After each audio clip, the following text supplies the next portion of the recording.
ladies and gentlemen. The story you are about to hear is true. The names have been changed to protect the innocent. Dragnet.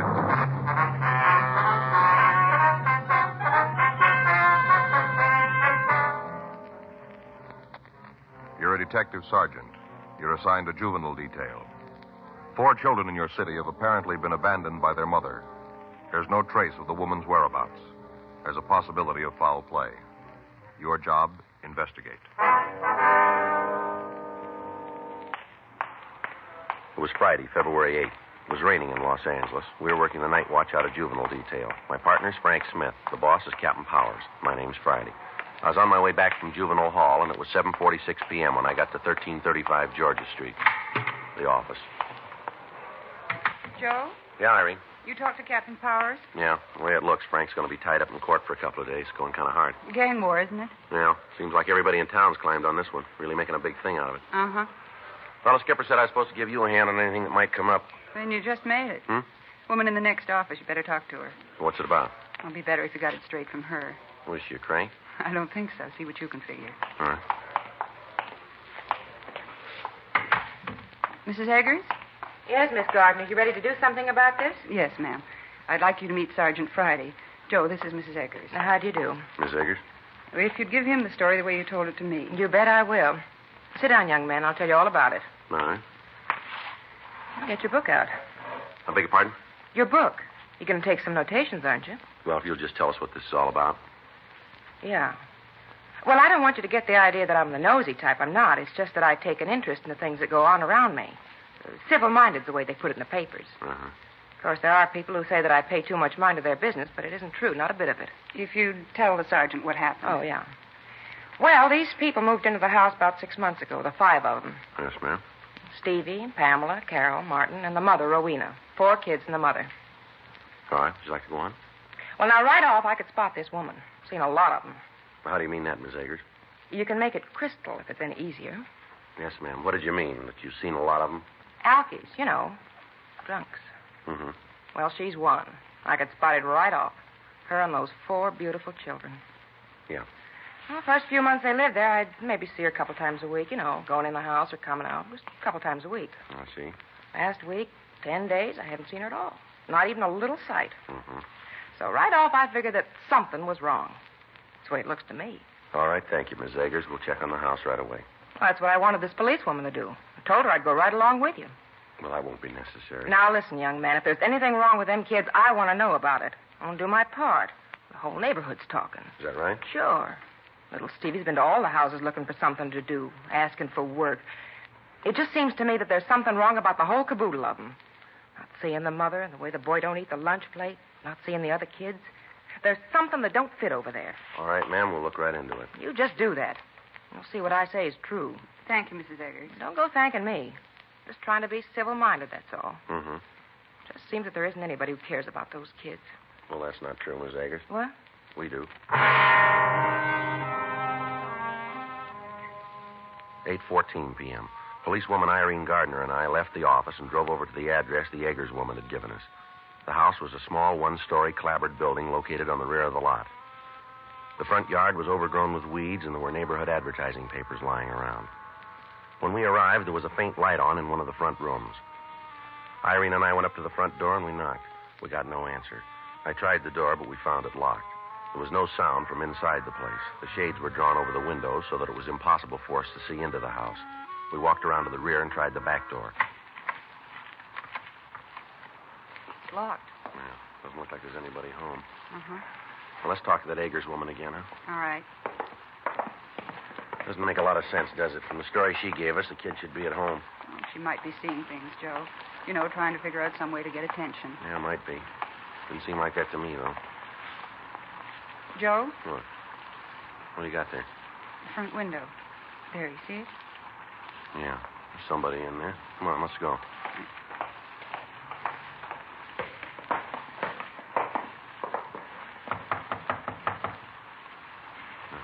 Try it again.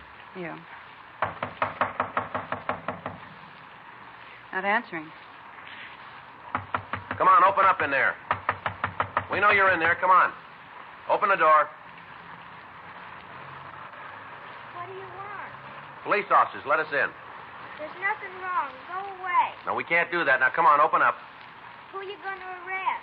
Nobody. We just want to talk to you. You sure that's all? That's right. Okay. Just a minute. What do you want? You Pamela Telford?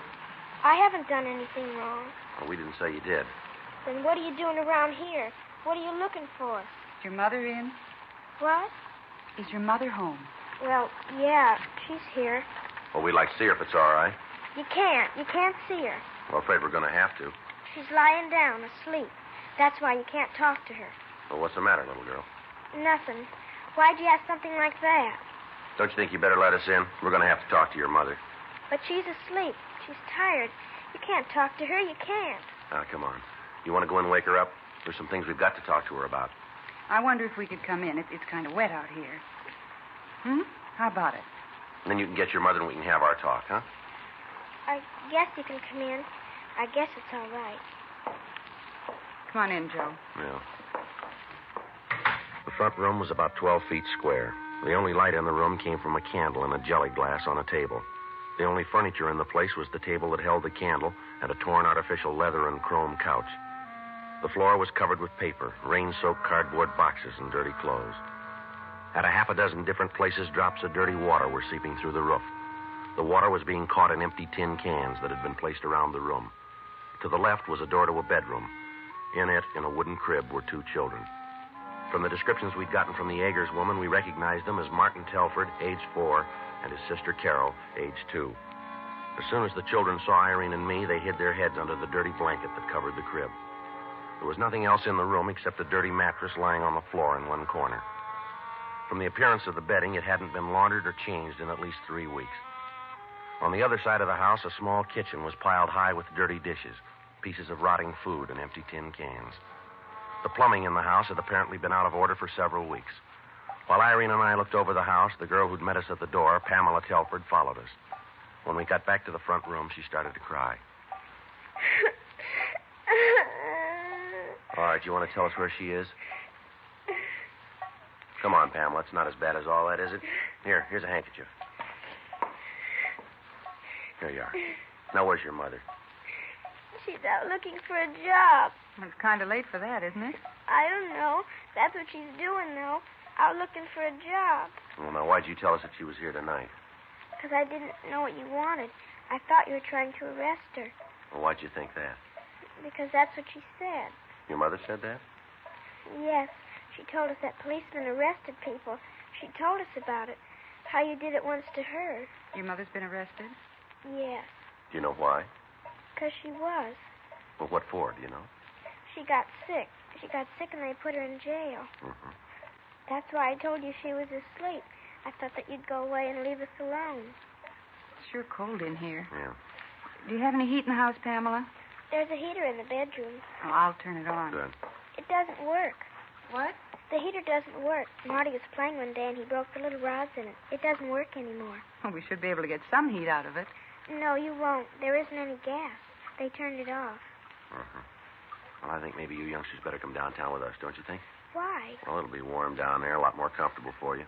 We can't go. We gotta wait here. That's all right, Pamela. We'll leave word for your mother where you are. Maybe that's your mother now, huh? No, it's Steve. Who are you? He's a policeman. What do you want? There's nothing wrong here. Nothing for you to come butting in for. We want to see your mother, son. She hasn't done anything. Why don't you cops leave her alone? All the time you're after her, never leave her alone. You're kind of rough for a little guy, aren't you? That's none of your business. I know my rights. I know I'm good. Well, look here, son. We're going to take you downtown and give you a good meal, just until we can talk to your mother, that's all. Then you're going to bring us back? Well, we'll see. How about Marty and Carol? You taking them too? Yeah. Going to give them something to eat? Yes, that's right. Okay, we'll go with you. Just for tonight, though, that's all. Just for tonight. You understand? Yeah. Oh, and another thing. Yes, what's that? We're paying our own way. I've got money. Anything you give us, we're going to pay for. Well, you won't have to do that, son. Well, I'm going to. We don't need charity. We're getting along all right. Everybody has a little rough luck now and then. Everybody. Mom tries. She really does. She's been looking for a job for a long time. Uh-huh. All right, Steve, you want to help get the others ready to leave? I'm not sure we can go. Well, I'm afraid you're going to have to, son. All right, but just for tonight. But the only reason is that I want Marty and Carol and Pamela to have something hot to eat. There's something wrong with the stove since we can't cook on it. That's the only reason we're going. Just because there's something wrong with the stove. The gas is turned off. No, it isn't. It just don't work. But whatever we eat, whatever we get, we're going to pay for it. I've got the money. Well, I told you once before that won't be necessary. It is, too. We're not taking any charity. We've never taken any. We're not going to start now either. Anything that's done for us is going to be paid for. Yeah, I guess that's right, Steve. Huh? It'll be paid for.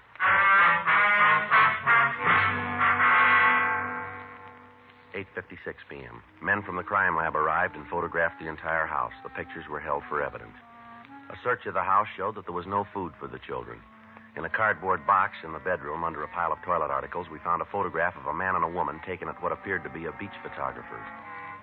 Irene and I checked through the rest of the house, but we found nothing that would indicate where the mother of the 4 Telford children had gone. The youngsters were taken to juvenile hall, bathed, given clean clothes, and fed. At first, Steve Telford refused to eat anything until he was assured that his 2 sisters and his brother were being given the same kind of food. After the boy had finished eating, Irene and I talked to him. His previous uncooperative attitude had changed, and he seemed anxious to help us find his mother. This is the longest she's ever been gone. I'm beginning to think there might be something wrong. Well, when'd you see her last, Steve? This is Friday, isn't it? Yes, February 8th. Uh-huh. It was last Tuesday, then. You mean this week, son? No, a week ago. A week ago Tuesday. Well, what did she say when she left? Just like always. She said she wasn't feeling very good and she was going out and try to look for work. What kind of work does she do? Well, she's a waitress. A good one, too. Mm-hmm. That's the trouble, I guess. She's so good. What do you mean? Well, there are only a couple of places that Mom says are any good. Well, you know, where she'd want to work. I don't believe I understand what you mean, Steve. Well, Mom always said that she wasn't just a hash slinger. That's what she called it. Oh, I see. She said that she was a waitress and she couldn't go to work just any place. Mm-hmm. Where'd she work last? A big place out in Beverly Hills. Forgot the name right now. How long did your mother work there? Well, she had some trouble, and she had to quit. What do you mean, trouble? Well, she got sick, and the man who was her boss got mad at her. And I guess he said a lot of things that Mom didn't like. So Mom told him that he couldn't talk to her like that, and then she quit. Your mother ever tell you what was wrong with her? Steve? No, she didn't. Did you see a doctor about it? You might as well know it. You're going to find out anyway. What's that, son? Well, Mom drank a lot. Sometimes she'd drink too much, and then she'd get sick. That's what was wrong. Mm-hmm. Where's your father, Steve? He died before Carol was born. Right before. I want you to take a look at a picture for us, will you? Look at it and tell us if you know who the man in it is. All right. There you are. That's Mom. Mm-hmm. You know who the man is? No. I don't think I ever saw him before. Does your mother have any men friends? No, I don't think so. At least she never told me about him. She always said that the kids were enough for her, that we were all that mattered. She used to say that when she got a steady job, we were all going to live good. She used to tell us how one day the phone would ring and all our troubles would be over. It's just like that. One day we've had a little trouble, and the next, everything was going to be all right. Mm-hmm. Well, she really believed it, too. Just all of a sudden, the phone was going to ring and all our troubles would be over. Mm-hmm. I didn't know how to tell her. Tell her what, son? That they turned the phone off.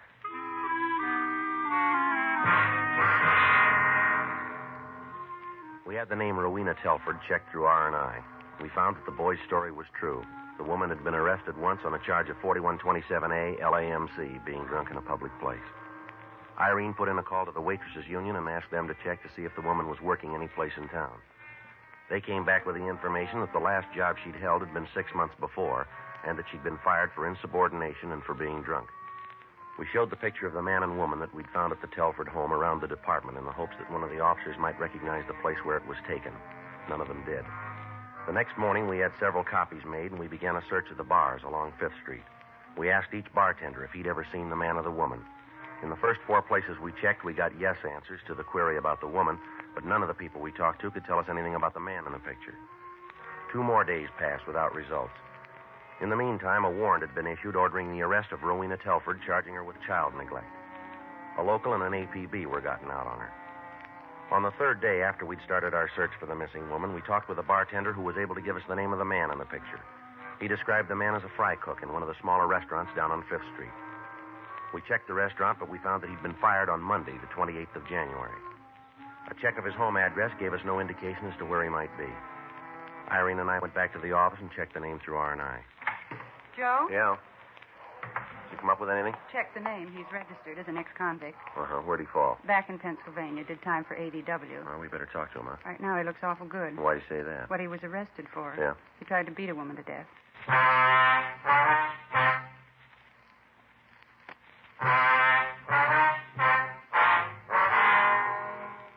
An immediate search was started for the man in the picture with Rowena Telford. From friends of his, we found that we might be able to locate him at a hamburger stand down at Santa Monica. Tuesday, February 12th. Policewoman Irene Gardner and I drove down to the beach. Should be it up there, huh? Yeah. Go ahead. Thanks. It's warm in here. Yeah. Yeah? You like to see Willis Thatcher? What for? Police officers. You're Thatcher, aren't you? Yeah, what do you want with me? A couple of questions we'd like to ask you.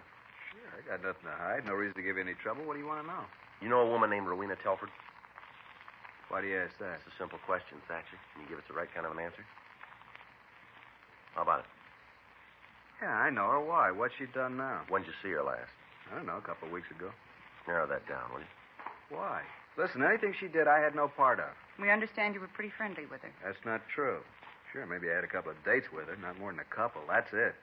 And anybody in the world could put up with her for more than that. Why do you say a thing like that? You ever know her? No, we're looking for her. You? No, I've never met her. That's how come you can ask that kind of question. And if you knew her, if you spent any time with her, you had to know what I mean. Well, suppose you tell us. She's a lush. A real lush. All the time boozing it up. Wasn't so bad that she got loaded, but she was real loud when she was tanked up. Real loud. Is that right? Sure, check around. Ask her friends. Talk to them. They'll all tell you the same story. Every one of them.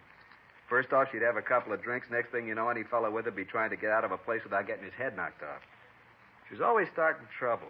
Sit down, order a drink. The next thing you know, some guy was asking you outside. Well, I ain't built to go outside too often. I get hurt bad when I fight. Mm-hmm. Does she have any other boyfriends? You don't listen very good, do What's you? that? I told you, and anybody around here had much to do with her. As far as I know, there wasn't nobody who went with her. How'd she seem the last time you saw her? All right, she had a little hangover. She always had one of those. Seemed depressed about anything? Not that she talked about. Mm-hmm. Did she say anything about leaving town? Not to me. Listen, how about giving me a break and telling me what this is all about? What are you after Rowena for? These fights you told us about. Do you ever have any arguments with Miss Telford? I don't think that's any of your business. We're writing it down that it is. Now, how about an answer? Well, we had a couple of beefs. I told you couldn't go around with her and not have a little trouble. Did you ever hit her? We're back to that, huh? What do you mean?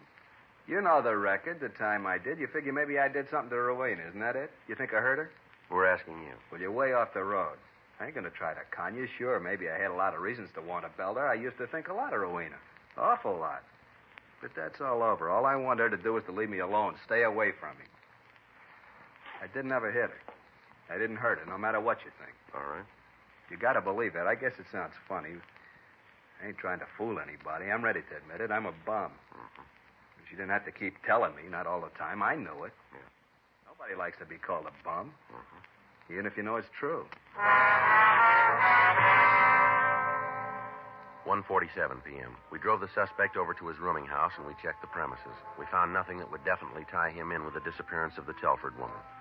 After leaving his room, we took him downtown where he was held for further investigation on a charge of suspicion of murder. We checked communications, but we found that there'd been no word on the missing woman. Her name and description had been checked through the files in Missing Persons Bureau without results. 3:40 p.m. Frank came by the office and said that the trial he was attending was dragging on and that it would be a couple more days before he'd be back on duty with me. A petition was filed on behalf of the children charging violation of Section 273A PC, unfit home, asking that they be made wards of the juvenile court. Policewoman Irene Gardner put in a call to the next-door neighbor of the Telford woman, but we'd found that there'd been no trace of the missing woman since we'd removed the children. 5:12 p.m. We finished up the log for the day and we were leaving the office. I got it. Juvenile Friday. Yeah, that's right. Yeah, what's that address? Yeah. Mm-hmm. Yes, sir, we'll be right there. Right, thank you. What do you got? Bar over on East 6th. Yeah? Rowena Telford just walked in.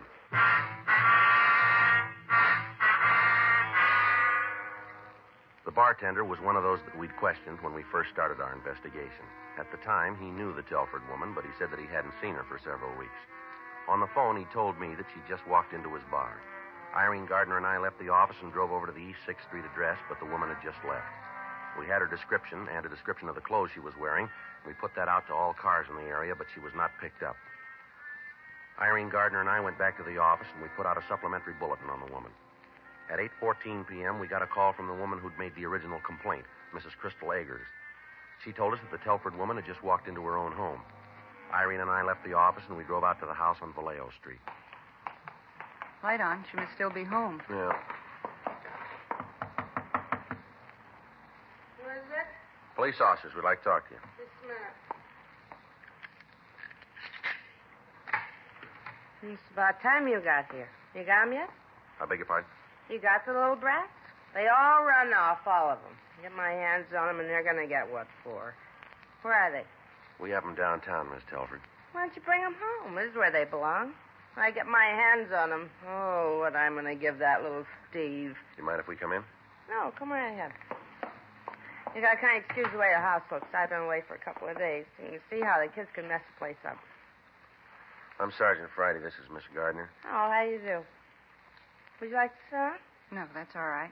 How come you didn't bring them back? They're being held in juvenile hall, Miss Telford. For what? Well, when we found them, they were suffering from malnutrition. This place here, it's not fit for youngsters. Oh, so you just took them out and put them in a home, the way it is? Yes, ma'am, that's the way it is. Well, you've got your nerve. You really have. What? You coming in here and breaking up a home like this. You ought to be ashamed of yourself. We have a warrant for your arrest. Me? Yes, ma'am. Now, you listen to me, cop. You've got no right to come in here and break up my home. I know all about you cops. All about you pussyfooting around trying to make everybody think you're so good. I know you for what you are, and I'll tell you this.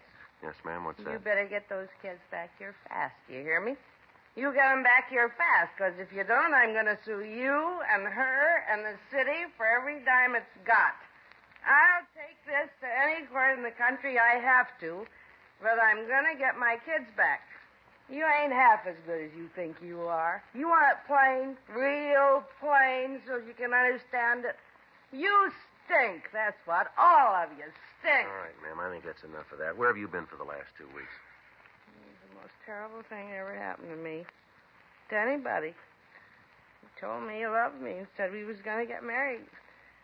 I thought it'd be nice for the kids. That's what I thought, for the kids. And we was going to drive down to Mexico and get married. It's all nice. Mm-hmm. And everything's going nice. I gave Stevie a couple of dollars and told him to take care of things. And then we left and drove all the way to San Diego without stopping. And then we had some lunch on the way to get married. And we had a couple of drinks just to make the food taste better, that's all. And then all of a sudden I got sick again. And he walked out on me. Left me right there in the bar all by myself. And all the promises he made to me, all the things we was going to have. And all of it, just a lot of lies. As soon as I get a little sick, he just had a couple of drinks. He walked out on me. Left me right there, all by myself, you know. Mm-hmm. All by myself. I didn't have no money. No way to get back. What was I going to do? I believed him. I really thought he was going to marry me. I believed all he said, how things were going to be better. I believed it all. The dirtiest trick I ever heard of, walking out on a girl like that. A dirty trick. I got one to beat it. Hmm? The one you pulled on your children.